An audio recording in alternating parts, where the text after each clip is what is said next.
There's a historical relationship between mass surveillance on a population and the crushing of dissent of that population. Can you explain that? Well, that goes back to Caesar Augustus, I would say. Anybody that opposed him, you needed to know about it, first of all, and once that happened, they would disappear. Well, the same was true in the Soviet Union or East Germany with the Stasi. If you said anything out of line, you ended up in jail. Or in a sanitarium or something, or in a gulag somewhere. That same was true of the Nazis and the Gestapo and SS. They would do the same to people. Now, this is historically true. This is the way totalitarian states operate, and this is gathering knowledge about people and the entire population is a totalitarian procedure. But these programs were never about terrorism. They're about diplomatic manipulation, they're about economic espionage, and more broadly, social control. For example, the British intelligence agency that's a part of this community had been found to be surveilling human rights groups. And this was not known. The public wasn't allowed to know about this. It couldn't be challenged in court until journalists revealed what was going on. And in fact, in some of these stories, including in Canadian documents, I believe this is a story by the CBC, that the GCHQ, again, the British intelligence service, that's a part of this Five Eyes spying alliance, that's the United States, the United Kingdom, Canada, New Zealand, and Australia, had classified investigative journalists as a threat who rank somewhere between terrorists and hackers.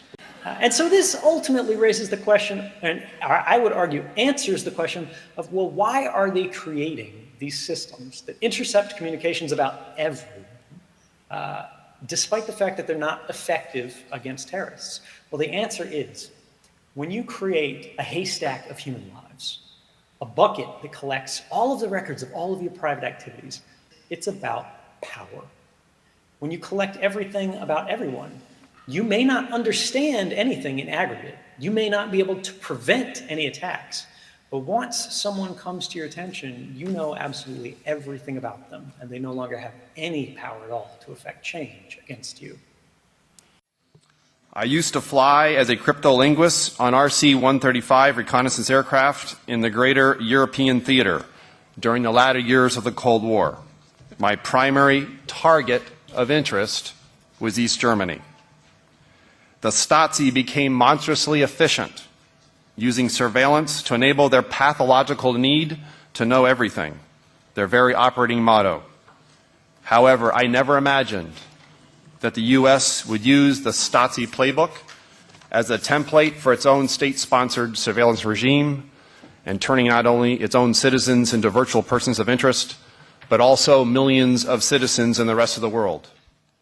If you read about the Department of Homeland Security, you will find something shocking. They went to experts to help them design the operations of Department of Homeland Security, and these experts, some of them, one at least was from the KGB, and another one was from the old East German secret police. The Stasi. Yes, the Stasi. And that is very important because there was something that the Stasi did to their own people, their own dissidents, in the 1980s. It was psychological warfare, and the German word for it is Zersetzung. And it's also called zersetzen, which is the verb. But zersetzung means decomposition. And what does it mean? It means that you take every aspect of the targeted person's life, and in their respect it was a dissident. Mm-hmm. You take every part of that person's life and you destroy it. You destroy their job, their ability to make money. You destroy their relationships. You destroy their health.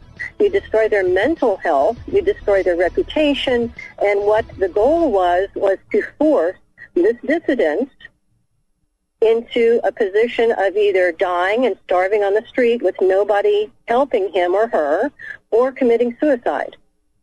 My father-in-law, Andy McKevitt, was born in Ireland and grew up along the border in between around a town called Newry. Andy died a couple of years ago. He was 99. He was born in 1911. So he was 10 years old during the Irish Civil War. And he remembered it very clearly. When I told him about the Phoenix program, he said to me, well, that's exactly what the Brits did to us in Ireland. And they had a barracks up on the hill. And at night, the soldiers would dress up like Irishmen. And they would come out of the barracks and they would kill our people. Not just the guys in the IRA, but they knew the family members of the guys in the IRA. And the soldiers would come out of the barracks at night and they would kill their wives and their children. They'd put them in a barn and they'd burn the whole barn down. Well, that is the Phoenix program, okay? It's terrorism directed against members of the civilian population in order to suppress the armed insurgency. But if you look back, you'll see that the Romans did it too. It's always been done. It's not something that people in power are unaware of.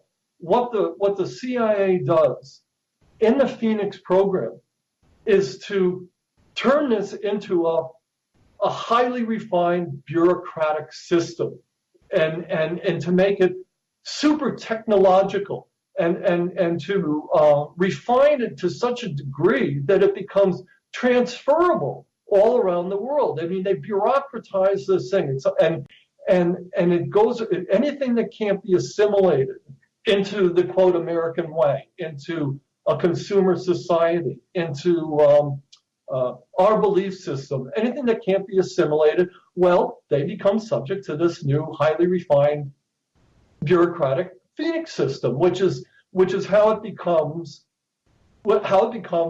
systematized and applied to Homeland Security, and how it becomes the template for the Department of Homeland Security and its fusion centers, which are now in every state across the country, and it becomes the template for the FBI's anti-terrorism task forces. What it does is whereas in Ireland, along the border, it was just a group of soldiers who dressed like Irishmen and came out at night. Now it's systematized. Now it coordinates the guys in the barracks with the special branch, with the Navy, with the local police forces, with 25, 30, 40, 50 different organizations, with civic institutions. And all of these different organizations now are feeding information into a computer. And there's a guy in every Phoenix Center who gets all this intelligence about dissidents, civilians, and now they know everything about everybody, and they can pick you out, and they can go after you in ways that don't include now just putting everybody in a barn and burning the barn down. Now they can ruin your reputation. Now they can suppress you by putting your name in the newspaper as so-and-so was investigated for domestic terrorism. It's just become a highly refined bureaucratic process that coordinates every government agency and almost every civic institution that is interested in expelling anybody from the system who can't be assimilated. It's got cutting-edge technology. It has graduates of Yale who got graduated cum laude in organizational behavior. They study psychologically how people behave, and they incorporate that into their theories and their practices of how to control people. They control the media. The media is part of this. It's the indispensable part of it. They don't tell you that all this is going on, but it is, and it's been evolving and it's been developing, and that's why in this new book, The CIA is Organized Crime, I try to discuss it philosophically as well as with case studies to show that it's now become integrated into the very nature of what American society is and where it's going. And if you chart the historical arc in all these different facets that contribute to what this Phoenix, modern manifestation of program of the Phoenix program is, you can see exactly where it's going. You can see exactly where it's heading because you've seen where it's been and you see how it's evolved. But people can't do that because it's illegal to talk about the CIA.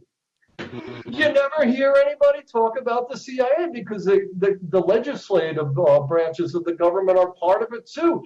And starting in 1982, they created this they passed legislation called the Agent Identity Act that makes it illegal for the press to name a CIA officer or to discuss CIA operations and methods. If, like John Kiriakou, you start talking about it, they put you in jail.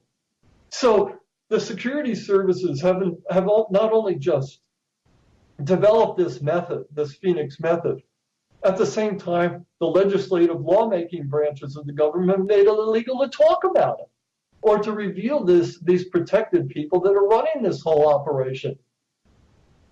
The Homeland Security Network is something of an obscene joke. You're being played for fools. Basically, there are thousands upon thousands of people on the terrorist watch list who are only there to bloat the list and to make you think that you're in danger. And under Bush, the FBI went to every single state it could and started something with their law enforcement agencies, a vigilante civilian group. They're supposed to be hyper-patriots. Well, they're not hyper-patriots. They're being played for fools. They're being paid to stalk and harass people they are told are threats or terrorists. And in the vast majority of cases, these people are innocent, randomly chosen people to be thrown on the terrorist watch list. And very often they're whistleblowers or someone powerful has a personal vendetta against. And so these infraguard and other types of, excuse me for saying this, like the Soviets used to call the peasants, useful idiots, are helping destroy the lives of patriots and some of the nicest people and best people that we have. This whole national organization, you're calling it InfraGard.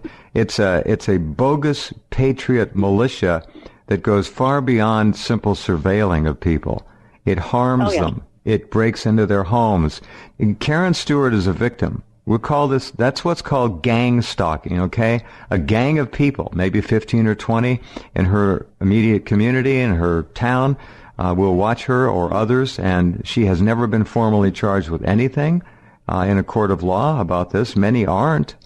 They're just doing what they think is the right thing to do, truly the right thing to do for the country. I was sitting at my computer, typing away one day, when I heard a knock at the door, and I saw two figures through the glass, and I thought they were Jehovah's Witnesses, so I got up to open the door. And to my great surprise, they weren't Jehovah's Witnesses at all. They identified themselves as CSIS agents of the Canadian Security Intelligence Service. Ken had written an op-ed piece in the Hamilton Spectator on the need for Canada to show a more peaceful approach in Iran. CSIS had to check him out. I told them that everything I do is very public, letters to the editor, interviews on TV, public meetings in Hamilton, and I didn't feel the need to speak to them in private about it. So I asked them for their card. I took the card and I said, well, I have to get back to work. Have a nice day. I closed the door. Not all police agents come clean as to where they're from.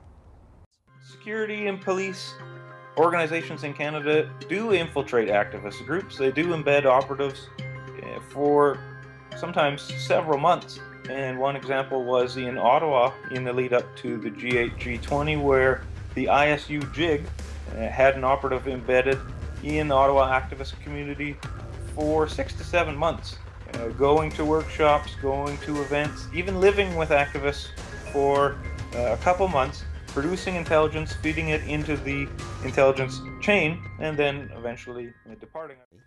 When I got back at my desk, 2 minutes later, I received a call from an imam in Toronto. At the end of the conversation, I said to him, you know what, I had this most unnerving experience just before you called, and I was visited by two CSIS agents at my door. And he said, are these CSIS agents da-da-da-da-da-da? And he went on to describe them in detail, their appearance. And I was astounded, and I said, how did you know this? And he said, because they visited me too, and a lot of members of our community. And he added that no matter what the explicit message is that these CSIS agents deliver to you or to anyone else, the underlying message is always the same. We know what you're doing, and we're watching you. In other words, intimidation. If you publicly disagree with any plan Stephen Harper has for this country, You're considered a multi-issue extremist. Protesting the oil sands? Guess what? Now you're a multi-issue extremist. Protesting the government's lax environmental laws? Now you're a multi-issue extremist. Are you a First Nations activist? An anti-war activist? How about just someone who protests violence? You're considered a multi-issue extremist, and now the government has to keep a close eye on you, whether officially or in secret. At one point, the Vancouver police were feeding information into the intelligence chain, and persons who, this is their language, had mental disturbances or who were mentally disturbed were also being referred to as multi-issue extremists. So what's interesting about it is that it is so elastic. It can be used to refer to almost any form of dissent or activity that police and security agents refer to as suspicious or cause for concern. Many of you are engaged in organizing, right? Many of you are activists, and in many cases you go beyond simply personal activism to some form of organized activism. So whichever of those you're engaged in, you have to be concerned about COINTELPRO stalking. The Counterintelligence Program was a series of secret FBI initiatives targeting activists, political, and minority groups. The American Indian Movement, the Black Panthers, Martin Luther King, women's and civil rights groups, Vietnam War protesters, and anyone who got the government seeing red. Tactics used included infiltration and surveying and discrediting leaders and causes in order to undermine entire movements and organizations. And it was officially disbanded in 1971. Though if you ask many activist groups and political dissidents, it still exists, just in another form. So ask you now, who bound Judy Barry? I know you're out there still. Have you seen her broken body? Or the spirit you can't kill? When I hit the brake, there was a very huge explosion, and I felt it rip through me. And I was in incredible pain that I had never felt before. I knew my back was broken. My legs both were immobile at the time. I knew that my body was ruined. I knew that I was paralyzed. I felt that I was dying. The driver was identified as 40-year-old Judy Berry, also of Ukiah.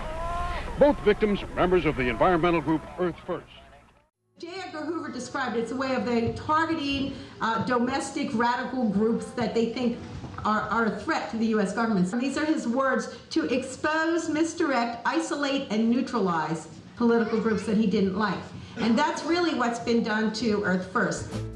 And when we have two people doing the noble work that was done by these two who were bombed, be attacked, have their lives threatened, almost killed, then we find we are apparently going to be accused of self-assassination. As we've seen in the operation of our own government, all sorts of acts that make it almost impossible to believe our government. If they can fund death squads in El Salvador, they can fund death squads in the United States.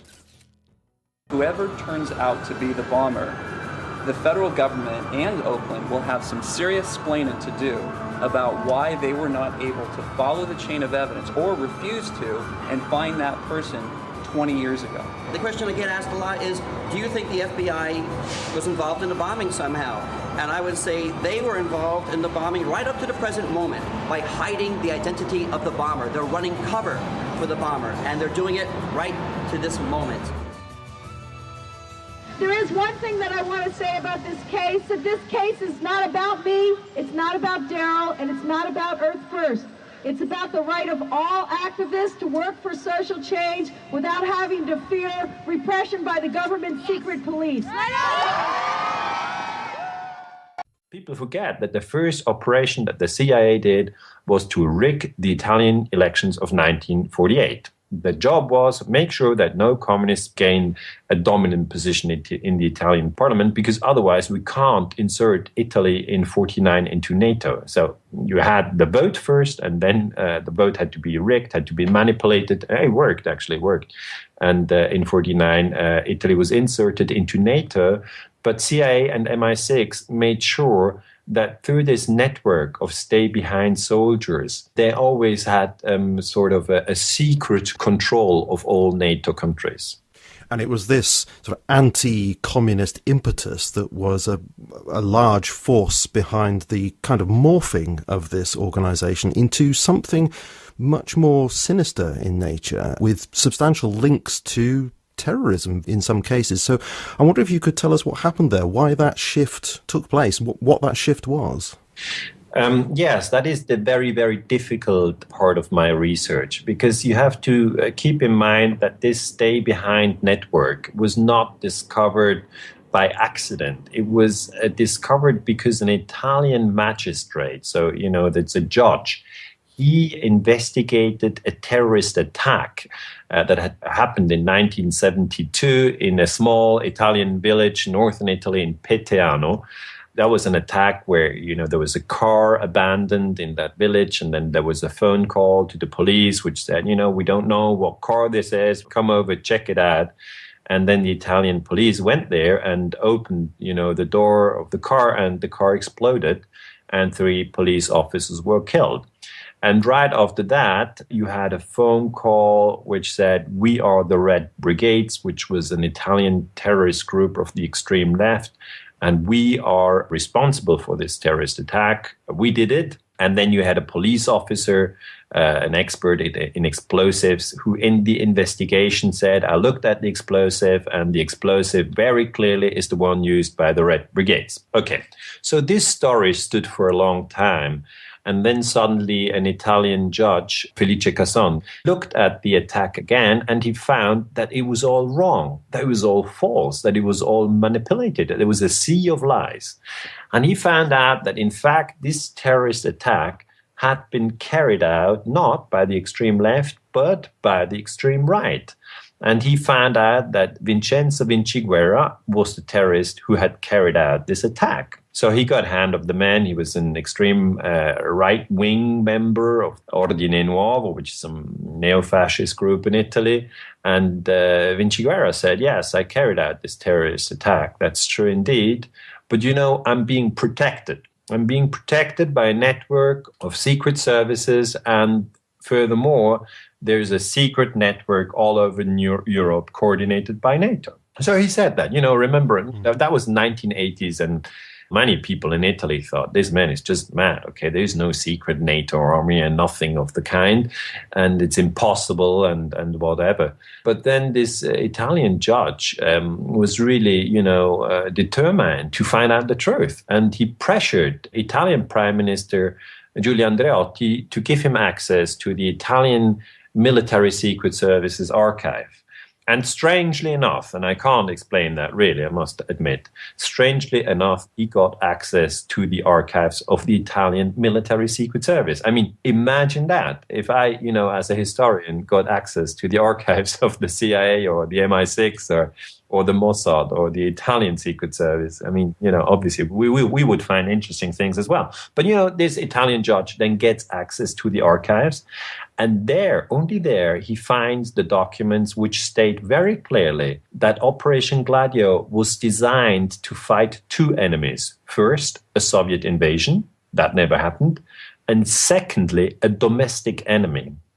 And the idea to fight this domestic enemy was that you carry out a terrorist attack. Usually terrorist attacks shock everybody, and then everybody's fearful.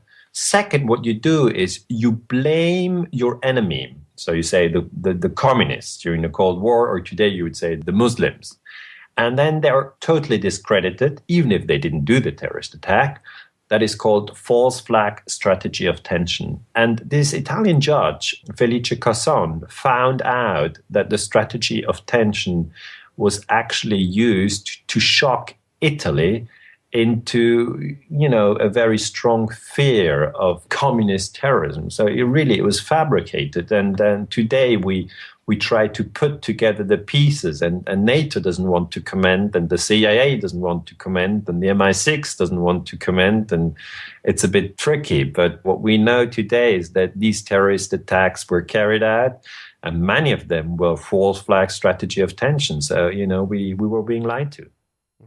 Good morning, everyone. My name's Tony Farrell, and for those that don't know me, I used to be the Principal Intelligence Analyst at South Yorkshire Police, and in 2010, July, I was chucked out of that organisation for speaking truth to the Chief Constable and my management regarding the terror threat, and in particular the event of the London bombings, which I was unable to accept by way of a government narrative that was ludicrous. But I'm not here to talk about that specifically. I'm here because I've been involved over the last 6 months with a particularly interesting case, and a lady that is called Seven. My name is Seven. I am what's classified as a targeted individual, and I have been for the last 14 years. I'm actually now a survivor, although I'm still targeted. I won the largest case on public record for targeting, and I fought my case through the UK courts. And it is a case of extreme magnitude. There's many people who are researching things like Pizzagate, Pedogate, or false flag operations.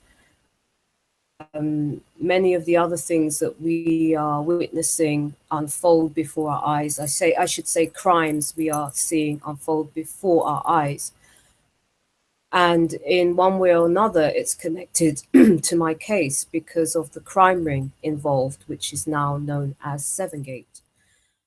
I met Seven on the 1st of May 2012 outside a protest at the Independent Police Complaints Commission. And from that point onwards, I increasingly became familiar with her story. And it's an incredible story. It's a story of state cover-up of monstrous proportions. It's a story that involves gang stalking, or what I would class as domestic terror, and a monstrous cover-up in the judiciary and the police service. And it is really something that I believe has the potential to add insight into the events regarding the London bombings and the terror fear-mongering tactics that were perpetrated throughout July 2005 and all the subsequent cover-up of those monstrous atrocities. My research now on this has now come to an end, and I have produced, along with Seven, a joint report. I have taken a look at what was before the courts. I have taken a look as to what has happened since. I have stood back and examined the court process and everything that's happened in and around this case. And in this analysis, I am behaving as if I was the principal intelligence analyst and preparing information that I would be wanting to present to my chief constable. I am making strong inferences. I'm making inferences against named individuals and named organisations. Sadly, I'm making inferences about corrupt practice in organisations that have the responsibility for protecting us and for giving us justice. One of the reasons why I'm going public is because, I'm afraid to say, that the information that's available to me offers up compelling evidence that there is corruption within the police service, particularly in the Metropolitan Police, and widespread corruption in the judiciary. And the inferences I'm making will expose those elements. The appendices contain material that was in the courtroom, witness statements, compelling evidence, evidence that Judge Pumphrey in 2006, that can be verified by the audio tapes, is on record as saying that Miss Seven, as a litigant in person, produces the best evidence that he has ever seen produced by a litigant in person. On a level of truth, he cannot doubt the truthfulness and the integrity of Miss Seven as she presented herself in a 3-day hearing. Now, unfortunately, that then subsequently did not bear any resemblance to the subsequent court order and judgment that came out that had the hallmarks of the defence barrister all over it. This is clear indication of massive corruption, and this is about what we're exposing. My probability assessment is that at least 5 people in this case could well have been murdered as opposed to met their deaths some other way, and that I'm making very strong inferences in that case. Murdered in order to cover up and keep quiet and silence the evidence that is within. Now, even before I knew Seven and was familiar with any of her case, I knew that 7-7 was an inside job. Having met Seven and familiarising myself with the case, I am persuaded that her case gives fresh insight and a new dimension to what really may well have happened on the London bombings. And, for instance, on the 22nd of July 2005, the assassination of Jean-Charles de Menezes. A feature of this case, and it does have many unusual features, is the extent of the gang stalking that Miss Seven has endured over a prolonged period of time. Since meeting with Seven and since working with Seven on this report, I too have actually been first-hand witness to some, only a fraction, but to some of the kind of experiences that Seven has endured.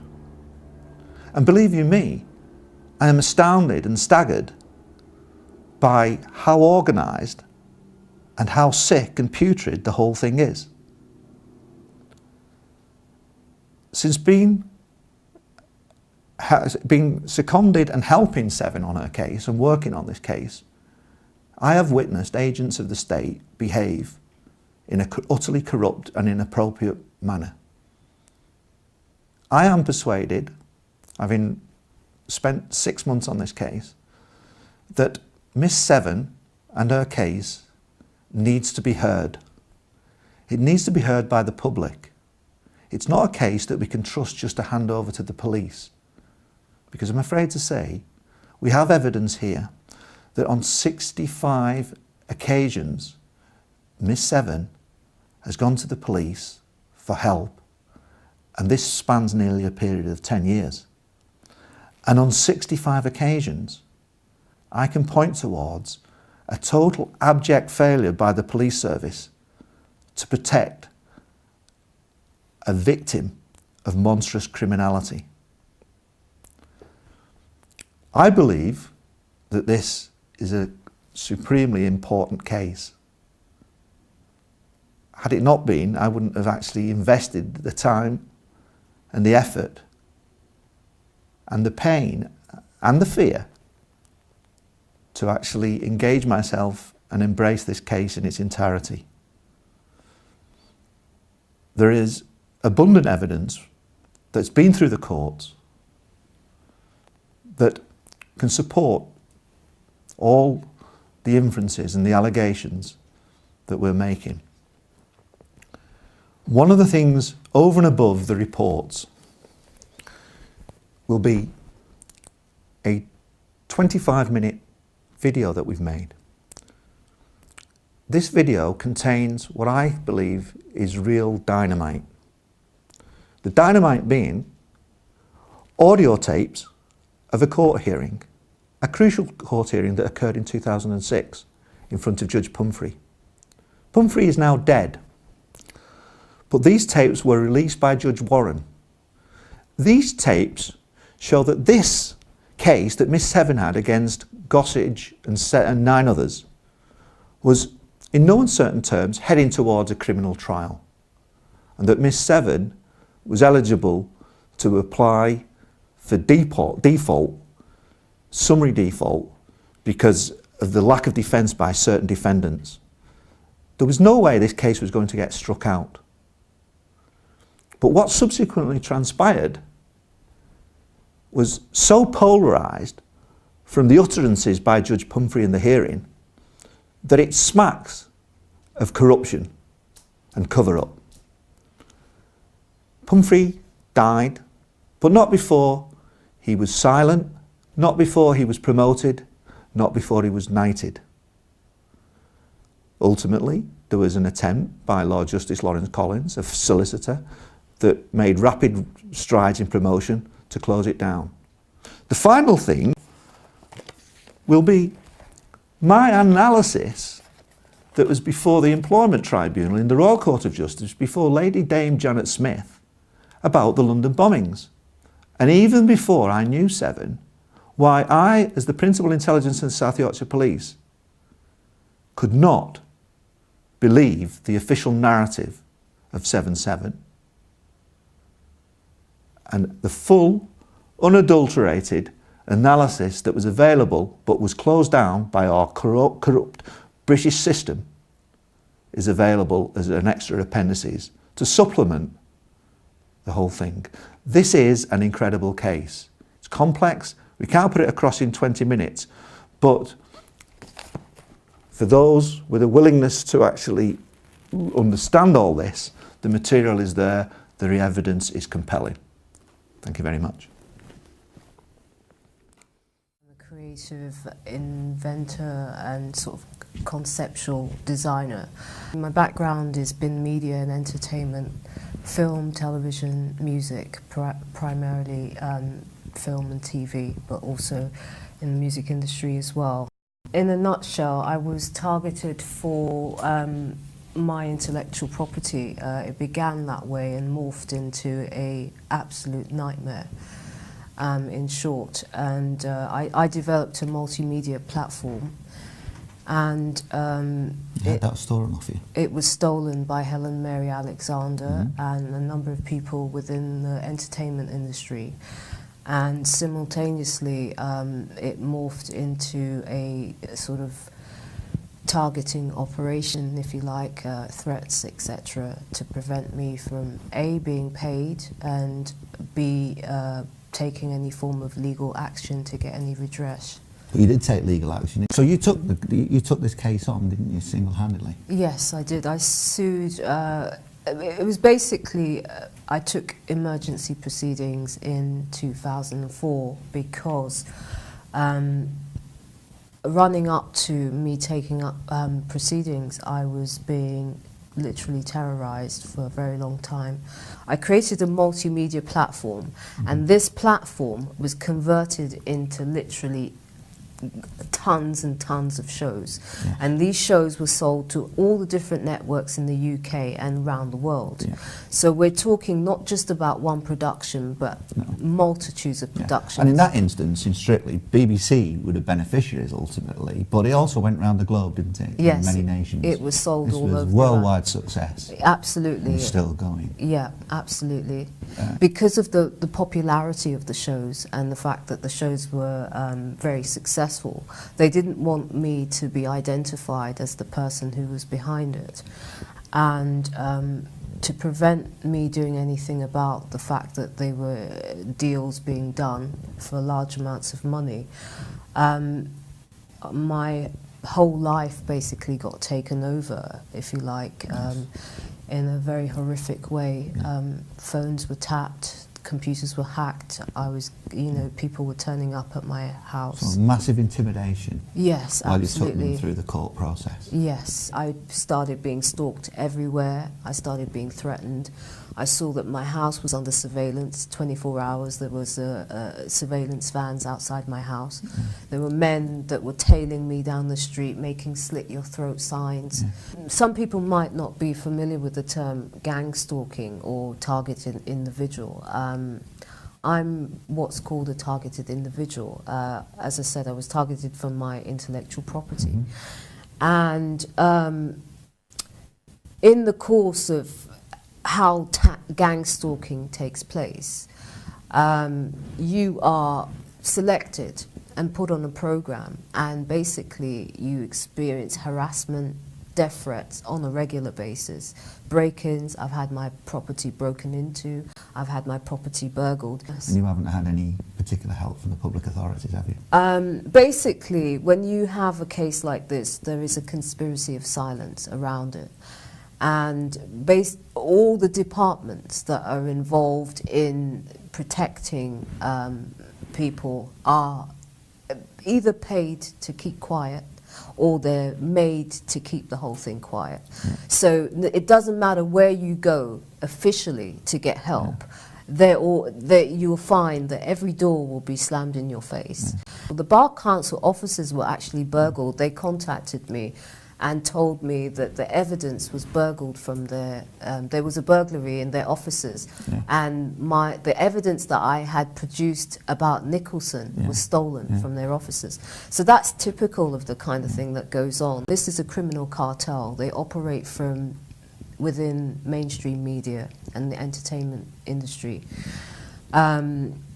And they wield a great deal of power because they are notorious. They steal people's intellectual property. I'm by no means the only case of this. I've had people writing to me since my case has gone up and become sort of more known. I get other victims that come to me and talk to me about what's going on in the industry. Humphrey, when he realised what was the skullduggery going on, he made it very, very clear that he was going to convict people for perjury and contempt of court and, you know, all sorts of other things. Humphrey made it very clear that the proceedings, the case couldn't be struck out because the barrister was saying, you've got to get rid of this case. My client's reputations will be ruined if this comes out. You've got to get rid of it. And he said, under no uncertain terms, there's absolutely no way that that's going to happen. Mr. Nicholson, you can try if you like, but there won't be an awful lot of patience. So I think, to be quite frank with you, I mean, the answer whether the failure was intentional must be resolved in favour of Miss Seven. This case is about I'd have thought a year away from trial. This case is about a year away from trial. Would be my immediate reaction. If you allow this case now to proceed, it will result in, particularly if we're heading more towards trial and summary judgment from matters that your Lordship has already said, it will result in hundreds of thousands of pounds of irrecoverable expense. It will result in a very long trial, if these 3 days are anything to be indicative of. It will result in a large number of very respectable witnesses being brought to give live evidence, who will be cross-examined by Miss Seven, and we have seen in extent what Miss Seven thinks of these witnesses as individuals, and the allegations which she has prepared to bring. You must understand, I mean, this is all very well, but if the action has a foundation which should not be struck out, all that becomes irrelevant, because it is an action with certain unhappy consequences for the participants. But there it is. It is not strikable. The fact that you have got a whole lot of people who don't want to lose is irrelevant. There are a number of deaths associated with this case. As I said, there's a massive cover-up around it. State kind of cover-up. Humphrey was found dead in 2007 in his apartment. Now, my court case was scheduled to happen in July of 2005. And all of a sudden, I saw the possibility of the trains being blown up at that same time. So I was literally panicking. So what I did was I gathered all my evidence, and I have so much of it. And I went to the Magistrates' Court, which is in an area called Marylebone in London. And I went and I asked to see a judge, and I was introduced to a court clerk called Charles Rees. I was in tears. I went with my evidence and I showed him exactly what was going on. I said, there is a national security issue. Human lives are in danger. There is a cartel, a criminal cartel, and they're committing crimes, they're perpetrating crimes. I said, I want to put an injunction against them. I showed him that I had taken proceedings against them. I showed him this, that my case had been lodged within the High Court and it was scheduled. I told him all the people involved. I showed him evidence that they were committing these crimes in real time and that there was a very real threat to actually for them to blow up the trains. Now, this man was winded, and I'd be absolutely frank with you. He believed everything I said. He went white like a sheet because evidence doesn't lie. I showed him hard evidence. I showed him all of the stuff that was going on, that my work had been stolen and there was a mass racketeering, international racketeering operation underway. And this court case was about to explode everything into the public. There were obviously fixers, government figures. They had police officers, because when I was going to Paddington police station, we were being told that the CID would come, and they never came. And I mean, there's over 65 police reports. We've got the crime files, and you'll see that they had police officers that were rubbing out evidence.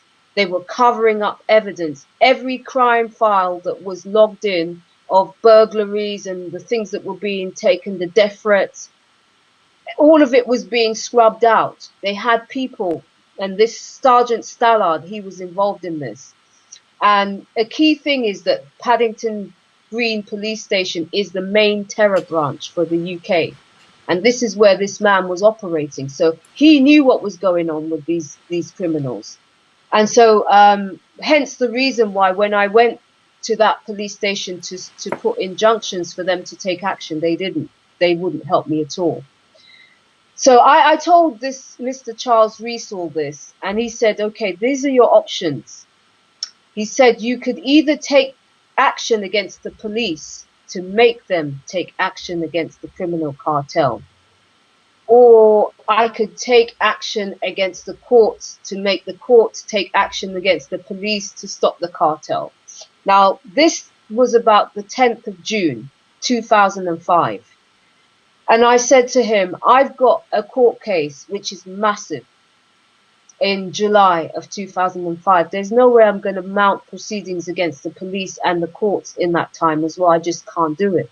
I said, you've got to give me an injunction for public safety. He said, well, those are the only ways that I would be able to physically, restrain these people at this stage until I went into court and they saw my evidence and all the rest of it.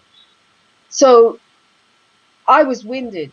I was floored. I mean, can you imagine knowing that people are going to be murdered potentially on the trains?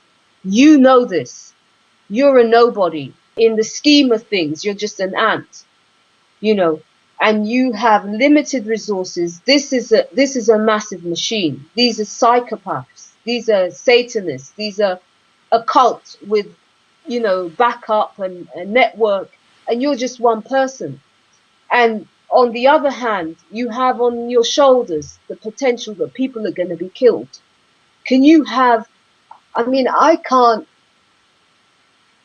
There is no words to really describe the enormity of that was placed on my shoulders. And basically, there was nothing I could do.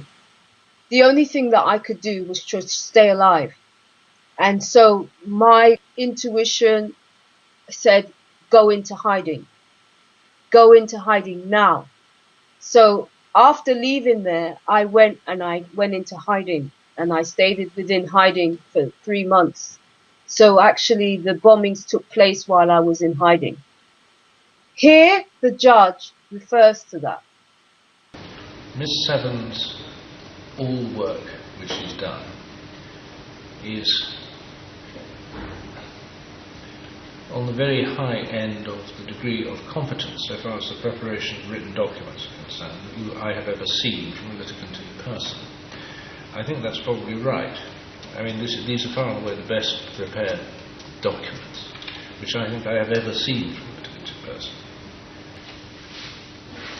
At a particular level of truth,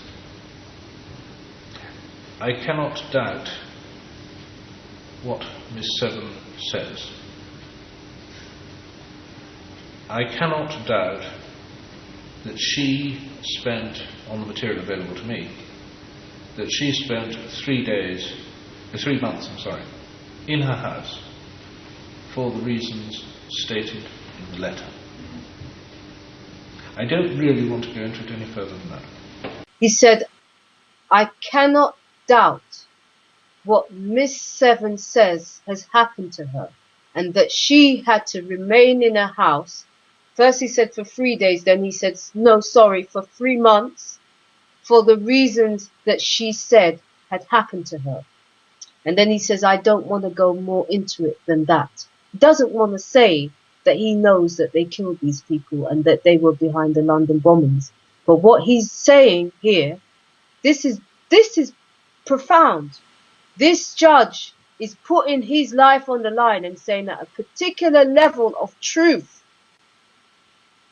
he cannot doubt what I have said has happened to me,